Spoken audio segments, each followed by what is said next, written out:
Good morning everyone. Today we are going to study chapter 10 straight line. In this chapter we will find the distance between the 2 points. जो 2 points हैं उनके बीच की distance हम find out करेंगे, angle find out करेंगे, coordinates find out करेंगे and various forms भी देखेंगे कितनी इक्वेशंस बन सकती हैं स्ट्रेट लाइन से. Okay, so our first topic is distance between 2 points. तो इसमें first point we have taken A, that is x1 y1 and second point we have x2 y2. हमें क्या फाइंड आउट करना है, इनके बीच में distance. This is point A and this is point B. तो बीच का डिस्टेंस फाइंड आउट करने का जो फॉर्मूला है दैट इज पी क्यू, या फिर हम इसे ले सकते हैं ए बी, क्योंकि हमने यहाँ कोऑर्डिनेट्स लिए हैं ए एंड बी.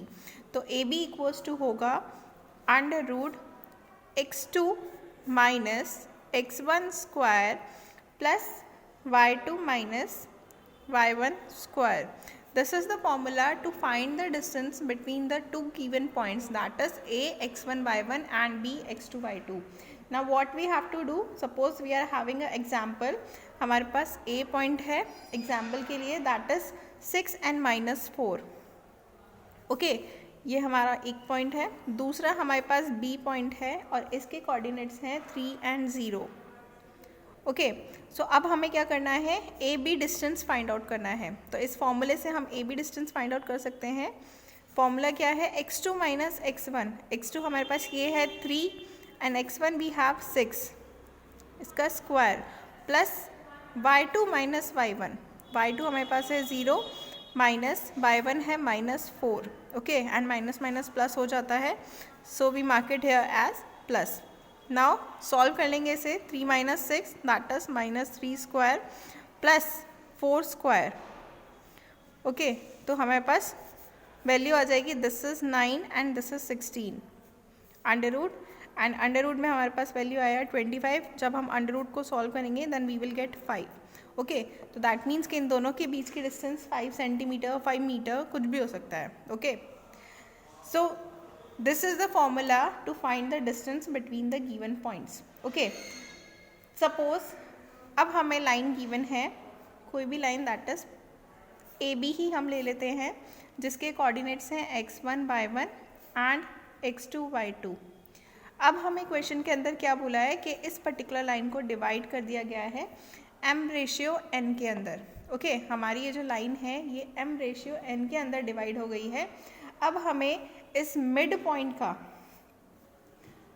क्या निकालना है, कोऑर्डिनेट्स निकालने हैं, x और y हमें फाइंड आउट करने हैं.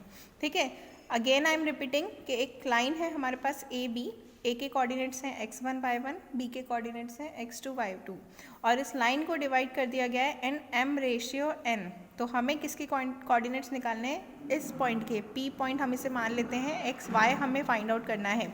ओके, तो इसके लिए क्या फॉर्मूला होता है, x we can find out as mx2 plus nx1 upon m plus n. x के कोऑर्डिनेट्स होंगे mx2 nx1 upon m plus n, और अगर हमें फाइंड आउट करना है तो हम बोलेंगे my2 plus ny1 upon m plus n. Okay, let's take an example. हमें क्या गिवन है, एक स्ट्रेट लाइन गिवन है. ठीक है, और अब हमें बोला है कि ये लाइन डिवाइडेड है कौन से रेशियो में, 1:3 में. ये पॉइंट ए है, ये पॉइंट बी है. ए और बी के कोऑर्डिनेट्स हमें गिवन होंगे that is 1 minus 3 and B हमें गिवन होगा दैट इज माइनस 3 एंड 9. हमें क्या करना है, जो ये पॉइंट है पी, एक्स और वाई की वैल्यू फाइंड आउट करनी है. तो कैसे फाइंड आउट करेंगे, एज आई टोल्ड यू कि एक्स क्या होता है mx2 plus nx1 upon m plus n. तो इस फॉर्मूले में हम वैल्यू पुट कर देंगे. m ये है हमारा और n इक्वल्स टू है हमारे पास 3. तो ये 1 हो गया, 1 minus 3 plus 3 1 upon 1 plus 3. Solve कर लेते हैं इसे, माइनस 3 प्लस 3 अपॉन 3 प्लस 1 4. ठीक है, -3 + 3 क्या हो जाएगा, 0 हो जाएगा. तो x की वैल्यू हमारे पास क्या आ गई, 0. ओके, अब y की वैल्यू फाइंड आउट करते हैं। y हुआ 1 multiply by 9, my2 1 multiply by 9 plus n है हमारे पास 3 minus 3 upon m plus n that is 1 plus 3 equal to हुआ 9 प्लस माइनस का 9 अपॉन 1 प्लस 3 4। ये भी हमारे पास क्या आ गया 0, यानी कि इसके कोऑर्डिनेट्स हमारे पास क्या आ गए 0 और 0। ओके, इसे हम 0 एंड 0 से भी डिनोट कर सकते हैं। Now what we have to do, अब हमें गिवन है m इक्वल्स टू n। जब हमें m और n की वैल्यू इक्वल दे रखी हो, सपोज हमें m और n की वैल्यू दे रखी है 2, तो उस टाइम पे हम कैसे निकालेंगे मिड पॉइंट, इसे बोलते हैं मिड पॉइंट। ठीक है, तो मिड पॉइंट कैसे निकालेंगे, उस कंडीशन में x इक्वल्स टू हो जाएगा x1 प्लस x2 अपॉन 2 और y का वैल्यू हो जाएगा y1 प्लस y2 अपॉन 2, जब हमें दे रखा हो m equals to n। Okay, now our next topic is slope of line. हमें क्या करना है, slope of line find out करना है।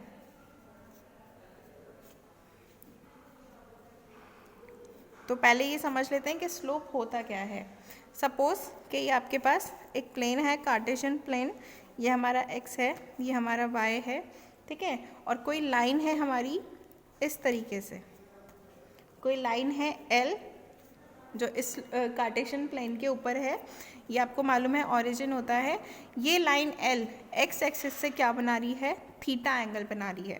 तो स्लोप क्या होता है, जैसे इससे ये उठा हुआ जो पार्ट होता है, दैट मीन्स कि थीटा हमें फाइंड आउट करना होता है, उसे ही हम बोलते हैं स्लोप। तो स्लोप को हम डिफाइन करते हैं m से। m क्या होता है, slope, and m equals to होता है tan थीटा। ओके, तो ये हमारा होता है स्लोप ऑफ लाइन। अब आप देखेंगे कि ये तो थीटा है, तो अगर मुझे ये वाली वैल्यू फाइंड आउट करनी हो तो वो क्या होगा, एज यू नो कि ये स्ट्रेट लाइन पे कितना एंगल बनाता है 180 का, तो ये होगा 180 minus theta, sorry 180 minus theta. तो अगर मैं इधर से लेती हूँ m equals to tan 180 minus theta, तो मेरे पास स्लोप इस डायरेक्शन में आएगा। बट हम बेसिकली डायरेक्शन कौन सी में स्लोप फाइंड आउट करते हैं, इधर से। दैट मीन्स tan थीटा ही हमें फाइंड आउट करना है और m की वैल्यू फाइंड आउट करनी है। ओके, नेक्स्ट है हमारे पास कि slope of a line when coordinates of any 2 point on the line of given. हमें स्लोप फाइंड आउट करना है जब हमें कोऑर्डिनेट्स गिवन हो। सपोज ये हमारा कार्टेशियन प्लेन है, ठीक है, ये हमें एक लाइन गिवन है L। अब इसके कोऑर्डिनेट्स हमें गिवन है। सपोज ये कोऑर्डिनेट यहाँ पे P है, दैट इज x1 y1, और यहाँ पे जो पॉइंट है Q, इसके कोऑर्डिनेट्स हैं x2 y2। तो इस कंडीशन में जब हमें स्लोप दैट मीन्स के m फाइंड आउट करना हो तो वो हम कैसे करेंगे, तो एज यू नो कि जब हम इसको इस लाइन से मिलाते हैं, ओके, इधर से भी एक प्लेन निकालते हैं, ये 90 है तो ये भी 90 होगा, ये थीटा है तो ये भी क्या होगा, थीटा होगा। तो इस कंडीशन में हमारा tan थीटा इक्वल्स टू हो जाता है y2 minus y1 upon x2 minus x1। y2 minus y1 upon x2 minus x1 क्या हो जाता है हमारा slope, that is tan theta. Okay, next condition we are having कि हमें पैरेलल लाइन दे रखी हो। कैसे, जैसे ये हमारा कार्टेशियन प्लेन है, ओके, इसके ऊपर हमें दो लाइन दे रखी है, this is L1 and this is L2। L1 क्या है, पैरेलल है L2 के। इस कंडीशन में हमें स्लोप फाइंड आउट करना होता है। तो जब ये थीटा है तो ये भी क्या होगा, थीटा होगा। ये होगा, इसके लिए स्लोप होगा m1, ओके, इसके लिए स्लोप होगा L1 के लिए स्लोप होगा m1 और L2 के लिए स्लोप होगा m2, और ये एंगल दोनों इक्वल बनाएंगे, दैट मीन्स हमारा क्या होगा m1 इक्वल्स टू m2। अगर हम इसे अल्फ़ा लेते हैं, इसे बीटा लेते हैं, तो m1 होगा हमारा tan अल्फ़ा और m2 होगा हमारा tan बीटा, दोनों क्या होंगे, इक्वल होंगे।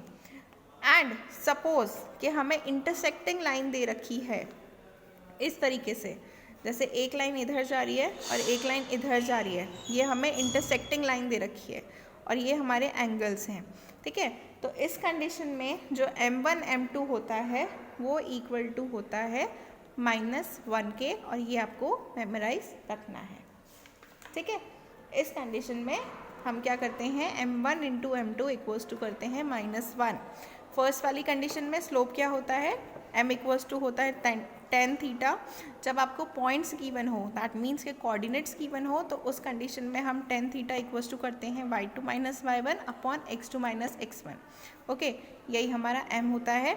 इस कंडीशन में m1 होता है m2 के इक्वल जब हमें 2 पैरेलल लाइंस गिवन होती है, और जब हमें इंटरसेक्टिंग लाइंस गिवन होती है उस कंडीशन के अंदर m1 into m2 equals to हमारे पास होता है -1, ओके।